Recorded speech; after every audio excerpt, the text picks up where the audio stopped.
তিলজলার পর হাওড়া স্টেশনে চলল বুলডোজার দাওয়াই। শনিবার রাতে অভিযান চালিয়ে গুড়িয়ে দেওয়া হলো ফুটপাতের 150টিরও বেশি দোকান। অভিযোগ, সেগুলি অবৈধভাবে গড়ে তোলা হয়েছিল। যাত্রীদের সুবিধার জন্য এই উচ্ছেদ অভিযান হাওড়া স্টেশনের বাইরে চালানো হয়েছে বলে দাবি রেল কর্তৃপক্ষের। সূত্রের খবর, এর আগে বহুবার সকল দোকানদারদের নোটিশ দেওয়া সত্ত্বেও তারা উঠতে চাননি। শেষমেশ রেল কর্তৃপক্ষের হস্তক্ষেপে গুড়িয়ে দেওয়া হয় সমস্ত দোকানপাট।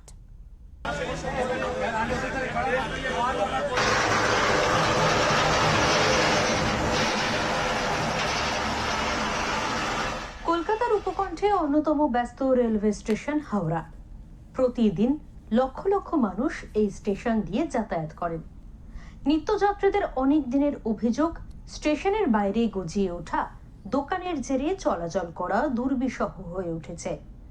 অভিযোগ, এই দোকানগুলির কারণে হাওড়া স্টেশন সংলগ্ন এলাকা সর্বক্ষণ ঘিঞ্জি হয়ে থাকে। এমনিতেই সেখানে মানুষের আনাগোনা বেশি। ট্রেন ধরার তাড়া থাকলে দোকানের ভিড়ের কারণে যাতায়াতের সমস্যা হয়।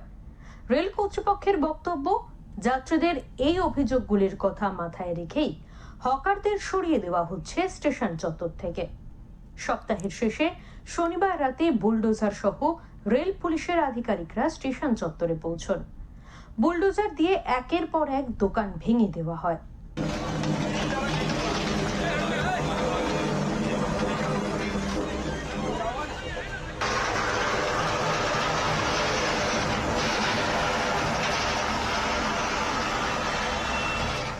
এই পরিস্থিতিতে দোকানদারদের সঙ্গে বচসায় জড়িয়ে পড়েন পুলিশ আধিকারিকেরা। বিক্রেতাদের অভিযোগ, তাদেরকে দোকানের সরঞ্জাম সরিয়ে নেওয়ার জন্য উপযুক্ত সময় দেওয়া হয়নি। হাওড়া স্টেশনে হকার উচ্ছেদ যদিও এই প্রথম নয়, এর আগেও নোটিশ জারি করে এলাকা ফাঁকা করেছে রেল কর্তৃপক্ষ। স্টেশন চত্বর থেকে হকারদের তুলে নেওয়ার ফলে যাত্রীদের একাংশ খুশি।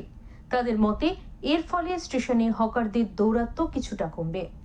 আগের মতো নিত্যযাত্রীদের হাঁটাচলা করতে সুবিধা হবে। অপরদিকে 20 পাও জলে পড়েছেন দোকানদারেরা। অনেকে সর্বস্ব খুইয়ে আগের মতো কিভাবে ফিরে যাবেন ভেবে কুল পাচ্ছেন না তারা। ব্যুরো রিপোর্ট, ওঙ্কার বাংলা।